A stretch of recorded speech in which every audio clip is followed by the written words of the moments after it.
മുല്ലപ്പെരിയാർ അണക്കെട്ടിന്റെ ആയുസ് പ്രസ്താവിക്കാൻ കമ്പം എം.എൽ.എ. ജഗന്നാഥ് മിശ്ര ഒരു വിദഗ്ധനല്ലെന്ന് മുല്ലപ്പെരിയാർ സമരസമിതി. 400 വർഷമാണ് മുല്ലപ്പെരിയാർ ഡാമിന്റെ ആയുസ് എന്ന് പ്രഖ്യാപിച്ചത് തെറ്റിദ്ധാരണ പരത്താനാണ്. പുതിയതായി ഇരു സംസ്ഥാനത്തും അധികാരമേറ്റ സർക്കാരുകൾ ഉണർന്നു പ്രവർത്തിച്ച പ്രശ്നപരിഹാരം ഉണ്ടാക്കണം. സുപ്രീം കോടതിയുടെ മേൽനോട്ടത്തിൽ രൂപീകരിച്ച സമിതിയുടെ പ്രവർത്തനം ആരംഭിക്കണം. പ്രശ്നപരിഹാരത്തിന് നടപടിയെടുക്കാതെ പ്രശ്നത്തിൽ നിന്ന് ഒളിച്ചോടരുതെന്നും മുല്ലപ്പെരിയാർ സമരസമിതി ചെയർമാൻ ഷാജി പി ജോസഫ് പറഞ്ഞു. ജനങ്ങളുടെ സുരക്ഷ മുന്നിൽ കണ്ടുകൊണ്ട് ആവണം ഫെഡറൽ ഗവൺമെന്റുകൾ നിലനിൽക്കേണ്ടതെന്നുള്ള ഒരു ഉത്തമ ബോധ്യം ഇരു ഗവൺമെന്റിനും ഉണ്ടാകണമെന്നുള്ള ഒരു അഭിപ്രായം മുല്ലപ്പെരിയാർ സമരസമിതി ആദ്യം തന്നെ മുന്നോട്ട് വയ്ക്കുകയാണ്.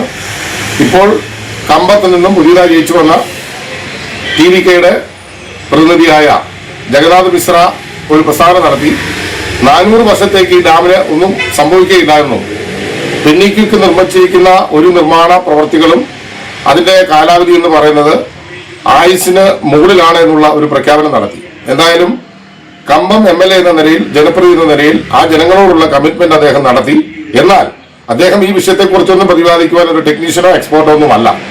ഇതുമായി ബന്ധപ്പെട്ടുകൊണ്ട് സുപ്രീം കോടതിയുടെ നിരീക്ഷണത്തിൽ 2022 വിധിയുടെ അടിസ്ഥാനത്തിൽ ഈ ഡാമിന്റെ പുതിയ സുരക്ഷാ പരിശോധന നടത്തുവാൻ വേണ്ടി സുപ്രീം കോടതി നിയോഗിച്ച ഒരു സമിതിക്ക് രൂപം നൽകിയിട്ട് നാളുകളേറെയായി. അതിപ്പോൾ ഏതാണ്ട് 1 വർഷത്തോട് അടുക്കുവാൻ പോകുന്നു. അതുമായി ബന്ധപ്പെട്ടുകൊണ്ടുള്ള നടപടികൾ എന്തായെന്ന് ഇരു ഗവൺമെന്റുകളും ഈ വിഷയത്തിന് ഭയപ്പെട്ട് ജീവിക്കുന്ന കേരളത്തിലെ ജനങ്ങളോടും വെള്ളത്തെ ആശ്രയിച്ച് നിൽക്കുന്ന തമിഴ്നാട് ജനങ്ങളോടും പറയുവാൻ ബാധ്യസ്ഥരാണ്. അതിനപ്പുറം ചില ഗിമ്മിക്കുകൾ നടത്തി, ചില പ്രഖ്യാപനങ്ങൾ നടത്തി പ്രശ്നത്തിൽ നിന്നും ഒളിച്ചോടുവാൻ ഉള്ള ശ്രമം നടത്തരുതെന്നുള്ള ഒരു അഭിപ്രായം മുല്ലപ്പെരിയാർ സമരസമിതി സ്നേഹപൂർവ്വം 2 ഗവൺമെന്റുകളോടും അഭ്യർത്ഥിക്കുകയാണ്. കേരളത്തിന്റെ പുതിയ ജലവകുപ്പ് മന്ത്രിയായിരിക്കുന്ന ശ്രീ മോൻസ് ജോസഫ്, അദ്ദേഹം 2006 മുല്ലപ്പെരിയാർ സമരസമിതി ആരംഭിച്ച സമര പോരാട്ടങ്ങളുടെ നാൾവഴികളിലൂടി ഇക്കാലം അത്രയും കൂടെ ഉണ്ടായിരുന്ന ആളാണ്.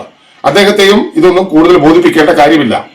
കേരളത്തിന്റെ പ്രിയപ്പെട്ട മുഖ്യമന്ത്രി ശ്രീ VD സതീശൻ പറവൂരിൽ 2018 മഹാപ്രളയത്തിന് ശേഷം അവിടുത്തെ ജനങ്ങൾ സംഘടിപ്പിച്ച ഒരു ജനകീയ ക്യാമ്പയിനിൽ മുല്ലപ്പെരിയാർ വിഷയത്തിൽ അദ്ദേഹം സ്വീകരിച്ച നിലപാടുകൾ കൃത്യമായും മുല്ലപ്പെരിയാർ സമരസമിതിയുടെ പ്രവർത്തകരെന്ന നിലയിൽ ഞങ്ങൾക്കറിയാം.